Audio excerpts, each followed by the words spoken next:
Hello, welcome back to the second part of the mobile app guidance video series. In this part, we'll go over the StEER's Tier Infrastructure Performance Assessment Framework. StEER utilizes three levels of performance assessment with increasing complexity for field data collection after any natural disaster. These are basic assessment, load path assessment, and detailed component assessment. In the basic assessment, high-level damage information are gathered for global performance assessment of the structure. This level of assessment can be useful in identifying damage gradient as well as the failure pattern in structures in the affected community. In the second level of assessment, which is a load path assessment, global and component level damage information are gathered to identify damaged components that are in the load path of the structure, preventing load transfer. This level of assessment can be used to map component level damage to a global damage rating. In the detailed component assessment, besides performing basic assessment and load path assessment, additional component specific information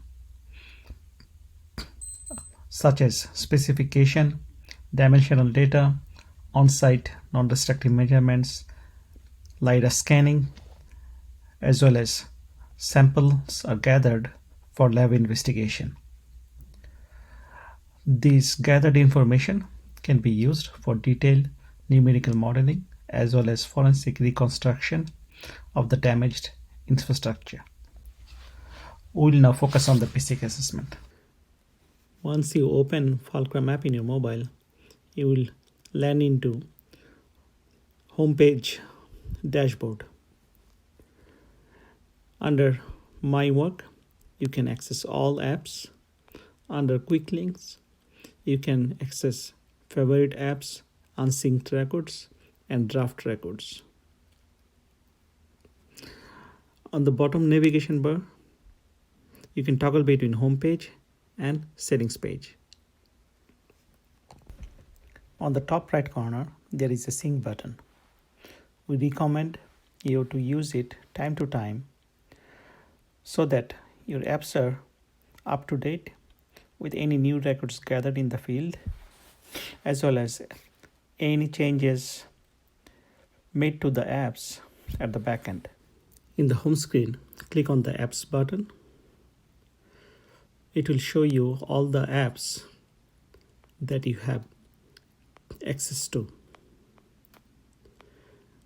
The app list will show an app image, the title of the app, description associated with the app, and the number of records that are stored in that app. You can swipe the app to the left and click on the favorite button to save that app as your favorite. Next,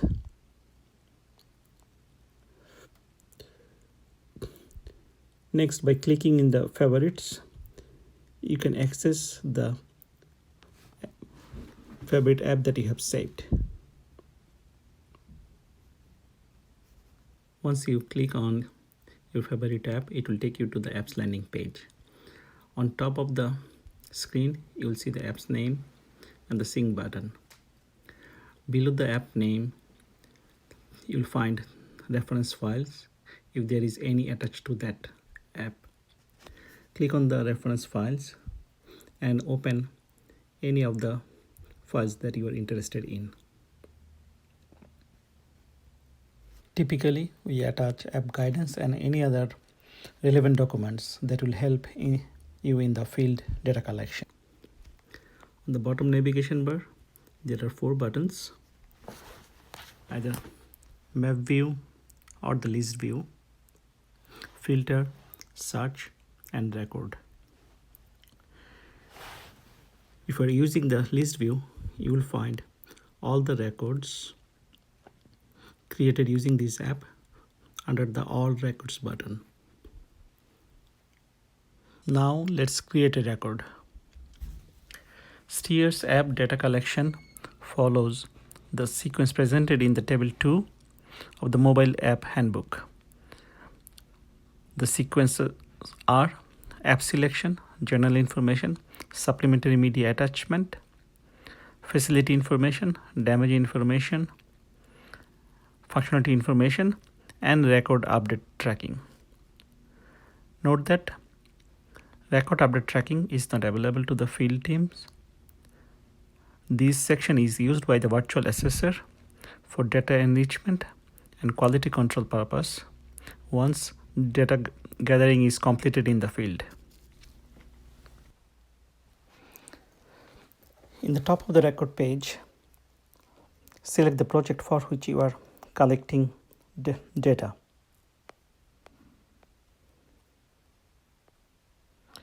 Next, let's look at each of the app section briefly. In the app selection, there are multiple questions that you need to answer.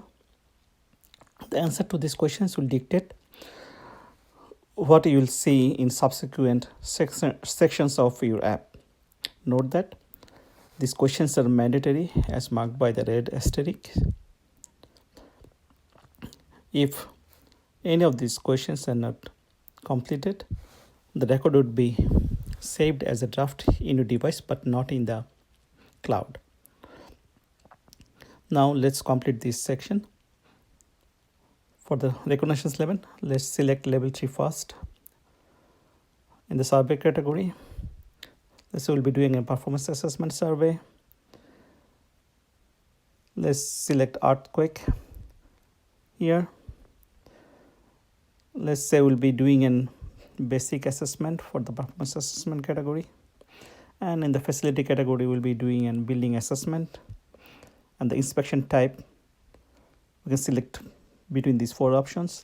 Let's say we'll be doing a structural assessment. Next, let's complete the general information section.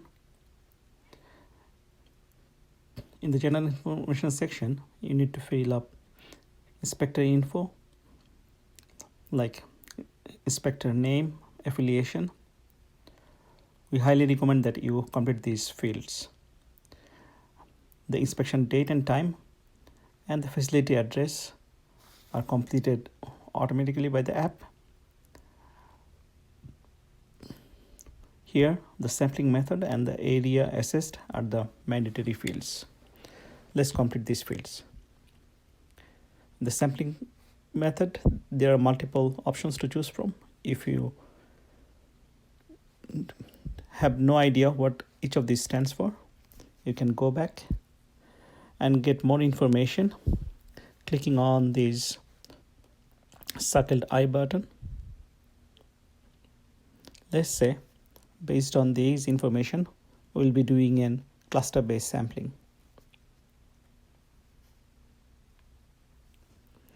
And we'll be assessing only the exterior of the building.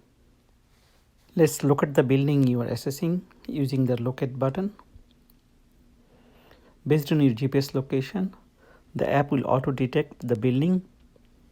You can always use the crosshair to adjust this location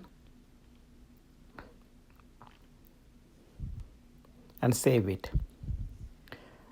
You can also use the top right corner button to select a base map from a list of base maps.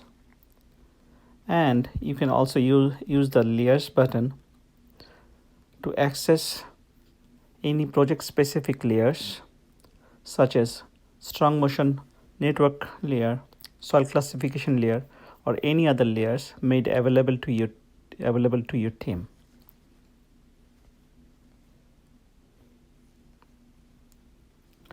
Let's close this button and save this page. Next, in the supplementary media attachment section, take photos, audios, and videos of the structure or hazard survey site as much as possible, especially Take photos of debris pile, road closure, large ground movement, or any falling hazard or ponding possibility between structures. Note, you'll take photos of damaged structure later on in the damage information section. There are other supplementary media sources that you can utilize, such as Google Street View, post-event mapillary, aerial imagery, or asset map if there is one created for the specific event for which you are collecting data. Next, in the facility information section, you'll collect information specific to the damaged facility you are assessing. These information include some basic metadata such as facility material, number of stories, facility configuration, occupancy type, and any instrumentation. We'll also collect structural information such as structural system category, foundation category, and roof system category. Note that some of these information are field priority. We highly encourage to collect as much field priority information as possible, as these are difficult to gather later on by virtual assessor. Let's complete the mandatory fields like facility material,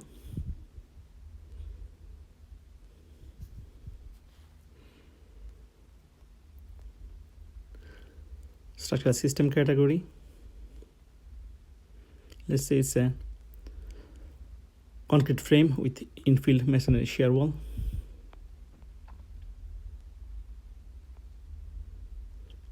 And for the occupancy category, let's say it's a residential building.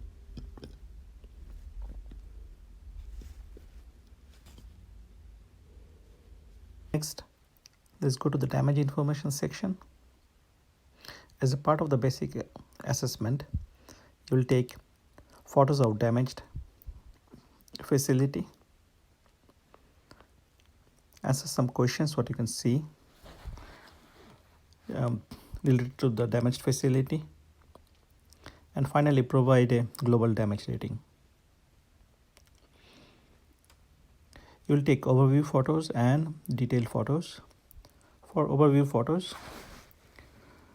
we encourage you follow the following order. Take photos of the front wall first, followed by right wall, back wall, and the left wall.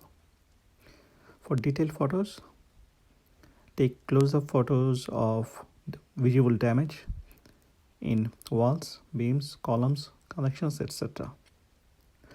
While taking these photos, make sure that you don't zoom too much, as it may hinder identifying the location of the damage with respect to the overall geometry of the structure or the damaged component.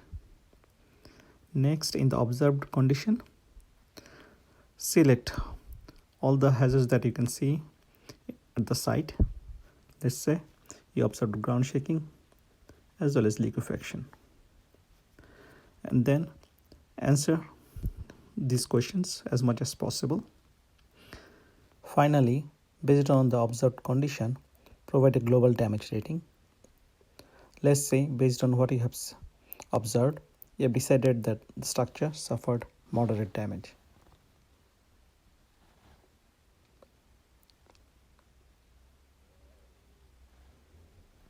The last section of the app is the functionality information.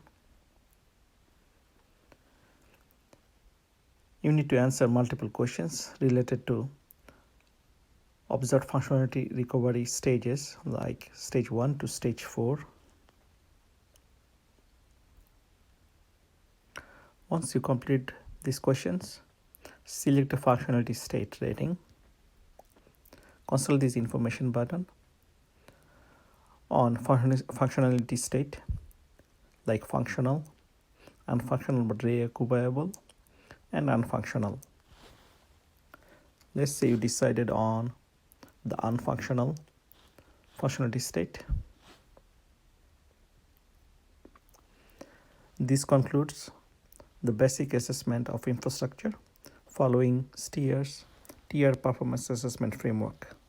I'll see you in the next video. Thank you.